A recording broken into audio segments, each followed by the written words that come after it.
The strongest Atlantic coast hurricane ever recorded roars through the Caribbean, inflicting widespread damage and flooding. Now South Florida rushes to get ready for a potentially disastrous blow from Hurricane Irma.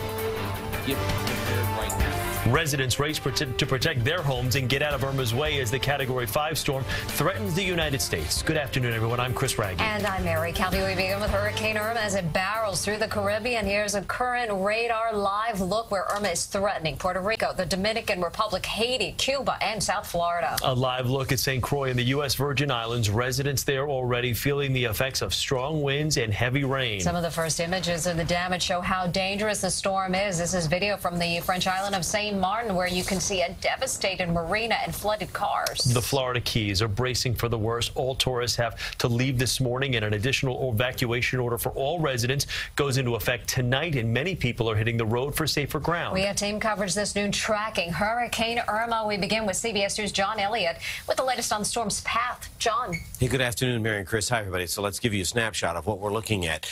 This is Irma. I don't want to shortchange Jose. Jose's still shy of a hurricane status. Very powerful tropical storm at 70-mile-an-hour winds. It will likely be a hurricane by this time tomorrow, but it should veer off to the north. So we're focusing right now on Irma. Again, we talk about some of the stats. This is just an amazing storm. It's the size of Florida, packing winds at its core of 185 miles an hour, moving west-northwest at 16. That has not changed from the morning observation. So we continue to see this pathway of a powerful storm to the west-northwest, staying at Category 5 over Puerto Rico later today into tonight, and then it's the Dominican Republic's north of Haiti, and then right through Turks and Caicos, I mean right through north of Cuba, and then it makes this bend. This is new, and there's been more agreement between the models, keeping that line narrow there, but it expands here. But you do see that bend. Key time for South Florida will be overnight Saturday into early Sunday morning. Obviously, we'll be watching for issues before that through the Bahamas. But look at the spaghetti models.